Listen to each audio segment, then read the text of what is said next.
I'm Christian Andrew. I'm a branding and image strategist, and today we're going to brand to the top.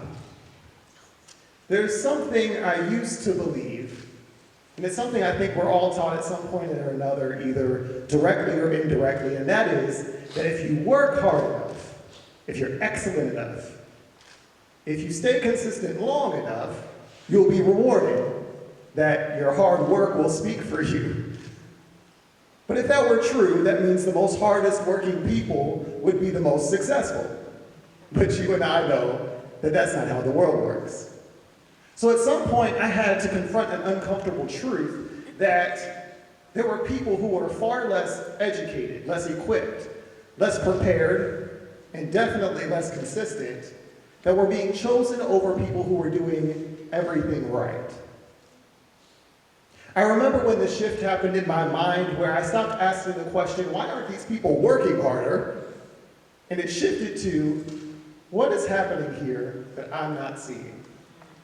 That shift happened for me in a boardroom. I was sitting at the head of the table, and I was facilitating a team building exercise. Now, I knew most of the team in the room, however, there was one individual whom I had only had limited interaction with up until this point.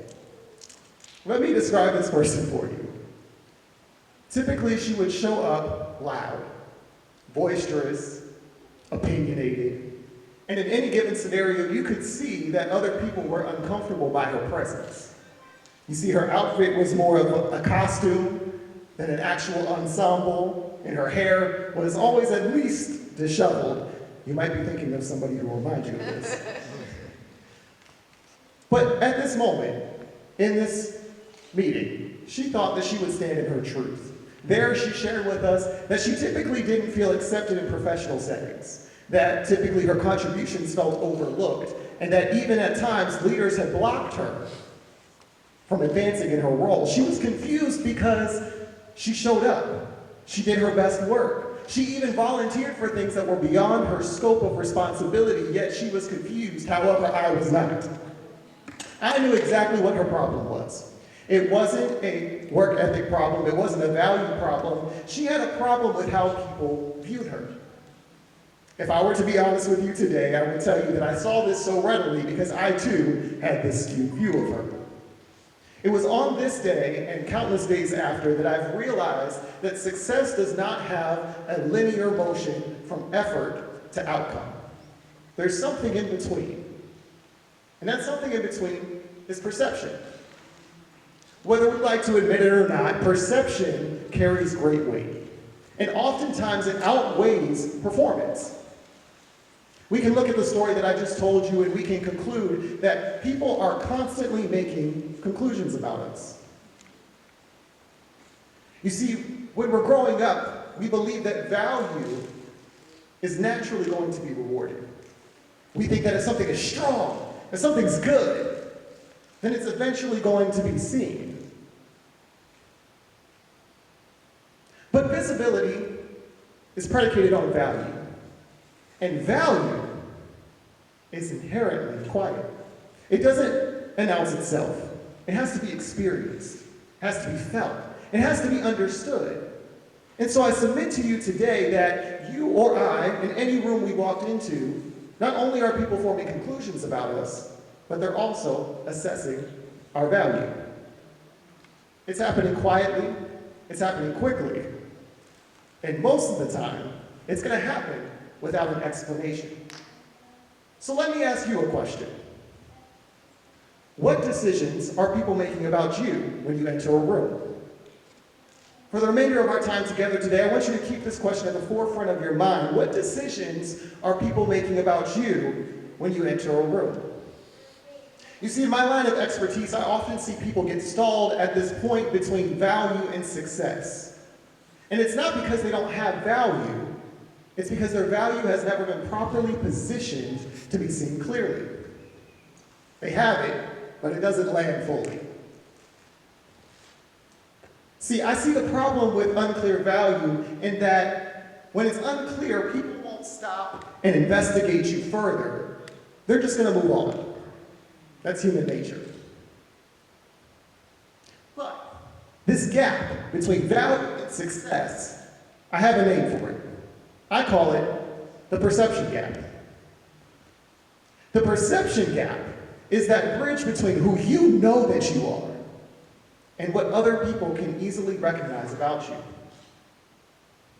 The perception gap gives us a little bit of comfort in understanding that it says that we're not being overlooked simply because we're not valuable, but rather it says we're being overlooked because our value isn't clearly visible. So look to your neighbor and tell them, I have value, it's just not seen. So this is where branding enters our conversation. We're branding to the top. Branding is not just logos or fonts or colors and design, and no, it's not even your latest TikTok video. Branding is the intentional shaping of how people perceive you. It's the difference between letting perception be left up to chance or creating a narrative around yourself that's so clear that people know who you are and what you bring to the table. Here's the truth. A conclusion about you is always being formed, whether you're guiding that conclusion or not. Yes, execution builds value, but branding is what causes that value to be easily recognizable.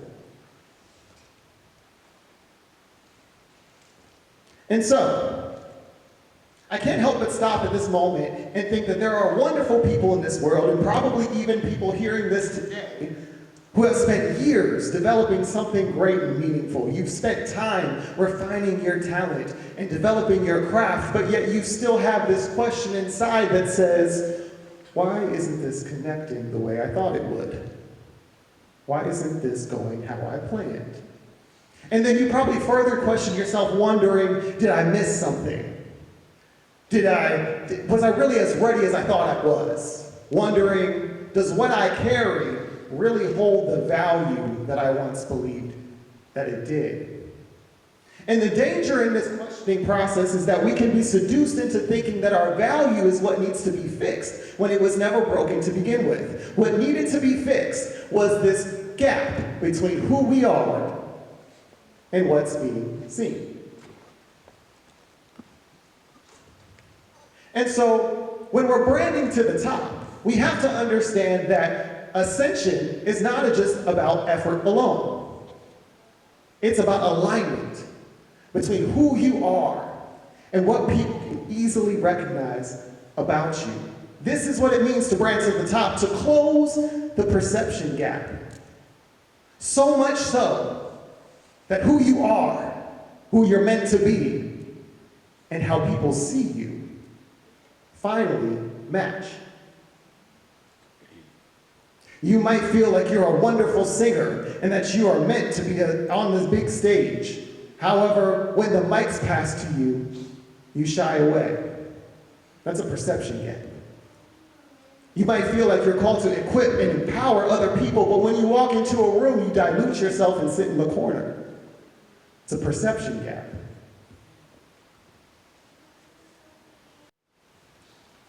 When you're not truly seen for who you are, there's less risk.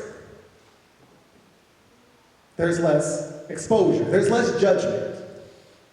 But when you're not truly seen for who you are, when you don't have visibility, there's also less opportunity. There's less access. And there's far less impact. And so, we have people here today who carry great visions, who have ideas, who have dreams that are great. They're deep. They're not just surface level ambition, but they can shift environments and they can change lives and they can impact families. But potential value that's left unseen never makes impact, and it never becomes success. It remains potential. And so what does that mean for us? There's good news here. The good news is that once this clicks, that there's a perception gap that we have to close, that we need people to see us exactly as who we are. When that clicks, we have the opportunity to stop waiting. We have the opportunity To stop thinking that our work will speak loud enough for us on its own, and we can begin to take ownership. Ownership over how we're understood. Ownership over how we show up into a place. Ownership over how we stay in people's minds. And at that point, we stop leaving our story up to interpretation. And we begin to shape a narrative around us that helps people clearly understand who we are and where we're going. And so I know when we talk about this type of thing and solutions are posed to us, we can get in our heads and we can think, oh man, I've been doing this for so long. Oh man, I've been pressing in and working hard. I've been refining my craft. I've been developing my skills, but yet I still feel unseen. And now I know this key of bridging the gap, but I feel unseen. If you would be honest with us in this room today, you would probably say that that's not just a frustration, but it's a weight. That weight is good, because it tells me that you carry a great responsibility for what you're supposed to do in this world, and that what you carry does in fact have value. I want to give you a secret, and that is that the top is not a place that's rewarded to the most talented. It's a place that is reserved for people who are bold enough to stand in the truth of who they are and let that meet opportunity. And so as you leave this place today, I don't want you to just think about your dreams and goals and aspirations. I also want you to think about how people perceive you. And better than that, I want you to think about if you've crafted that narrative or if you've left it up to chance. So there are three things that I want to give you today that are going to help you to brand to the top and close the perception gap. The first thing is clarity. I want you to be clear about who you are and where you're going. The second thing is ownership. I want you to own your positioning. Own how you show up in a room and position yourself properly. And the third thing is, I want you to make sure that your value has visibility. Make sure that you are seen. Anytime you're given opportunity, take it and run with it the best that you can. When you do these three things, I am thoroughly convinced, and I've seen it happen, that you will bridge that perception gap. And people will see you for who you truly are. And so today, I encourage you to step into the light. Boldly. Let yourself be seen, valued, and ultimately chosen. Because that's what we're all looking for, to be chosen. That's what it means to be at the top. And so today, implement these three things, take them with you, and run with them. And you won't just be pressing towards a goal, but you will bring it to the top. Thank you.